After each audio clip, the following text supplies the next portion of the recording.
Thanks to the countless discoveries which have connected ruins across our planet, out-of-place artifacts, items of intrigue, impossible feats of engineering and stone cutting, matching lost techniques, technologies, and so on, we may finally be arriving at a crossroads of human understanding, not only of our origins, but quite possibly reality in and of itself.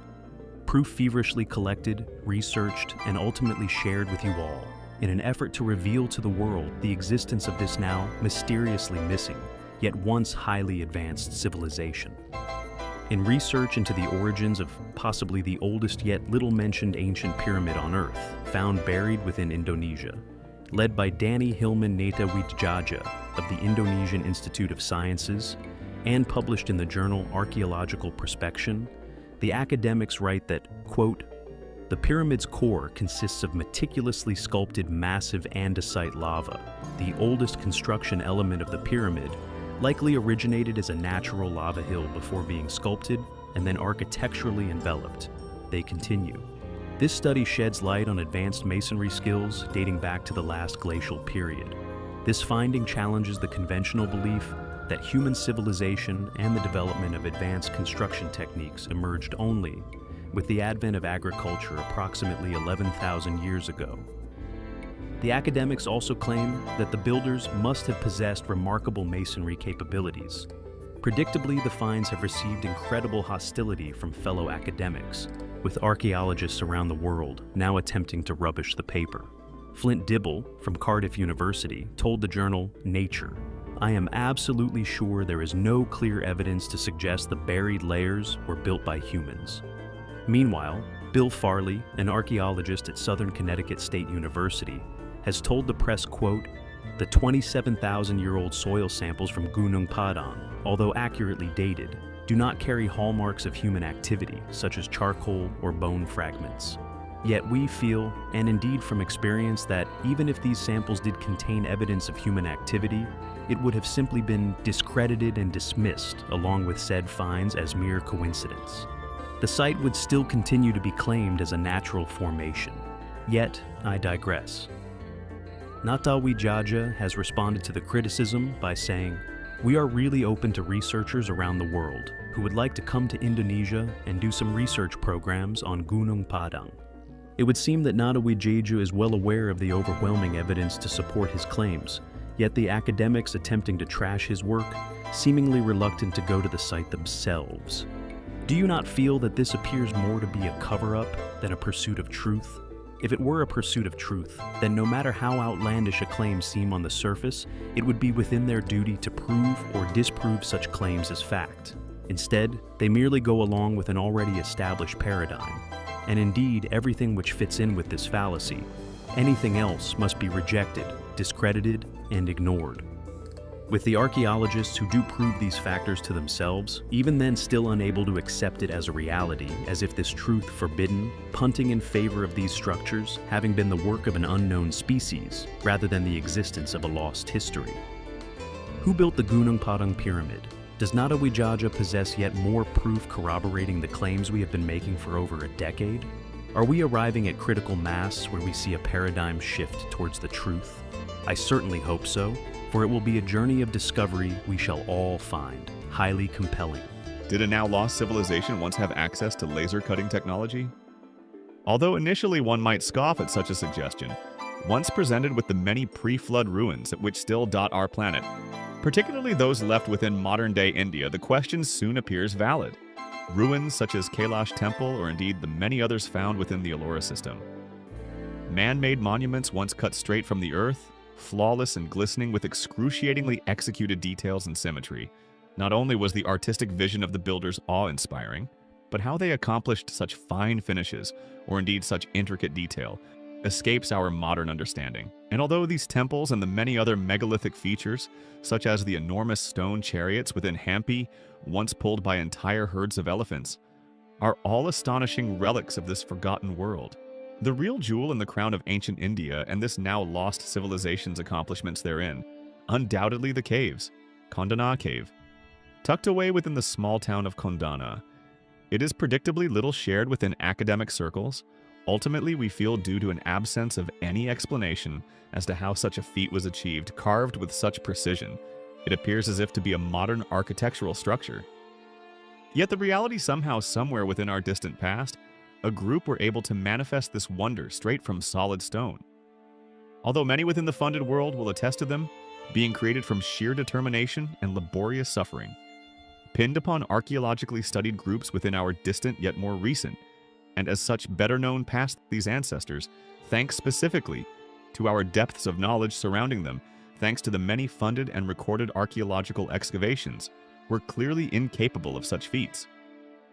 Again, academia would appear hoisted by their own petard. In their efforts to claim to have the answers, they have left themselves no way of explaining anything which contradicts their already established position. Another great example of this ignorance to reality made by funded individuals would be the Barabar caves, also found within modern-day India. Clearly cut with the same or similar technologies, most likely by the same civilization. These, instead of the grandiose decoration upon the many temples, and indeed Kundana caves, however, are featureless cavities. Thus, since the flurry of modern interest began, have caught the attention of people interested in finding out just how precisely they were once cut. Scanned with modern laser technology, they were found to be of a level of precision only measurable or indeed executable with laser technologies. In conclusion, to actually suggest that these features were not in fact cut with some form of laser leveling technology seems the lesser of the two possibilities, yet due to reinforcement made via many funded conclusions which neatly fit within current paradigms, this reality has been overlooked for decades. Fortunately, however, the more that is exposed in regards to their incredible characteristics, and the more of them rediscovered and brought back into the light of day, the closer we get to this hidden truth, finally getting the contemplation it so rightfully deserves within academic discourse and indeed the public psyche.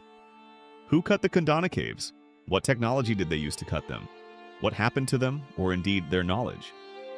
All questions which we find highly compelling. There are many ancient ruins within Crimea which carry all the hallmarks of a lost civilization. The Royal Kurgan, an extraordinary structure which has stonework indicative of this civilization, whose work spans the continents and is found detailed into such ruins as that of Baalbek or that of Wari within Peru. However, the discovery which we are sharing within this video is unlikely to be shared within academic circles or indeed within any of their widely dispersed printed formats. Found near a beach, within what at first appears to be a naturally formed cliff face, is soon revealed to be an entirely artificially worked rock face.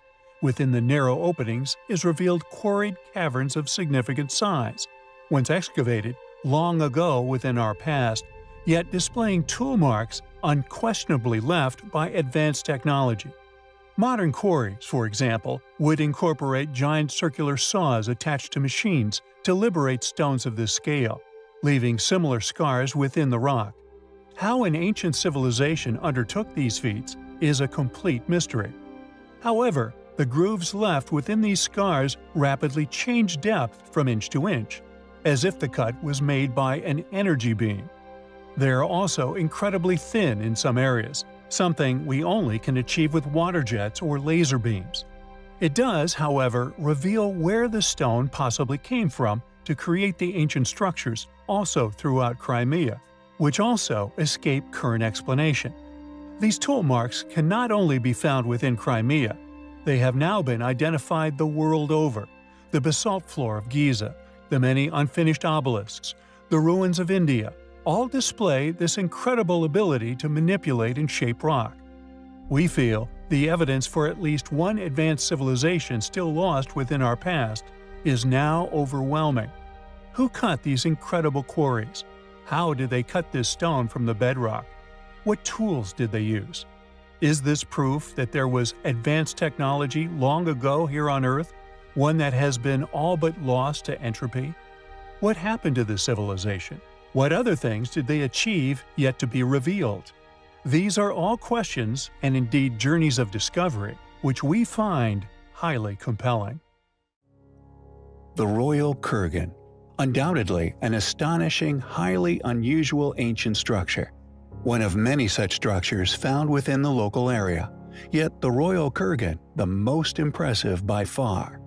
Found within eastern Crimea, this incredible building, predictably, like many other miraculous, possibly pre-cataclysmic, as yet unexplained ruins, which we so often cover on our channel, not only possesses features strongly indicative of a culture far predating the current academically attested constructors, but this impressive structure, like the many of the other structural relics found throughout the world, is claimed as a mere tomb.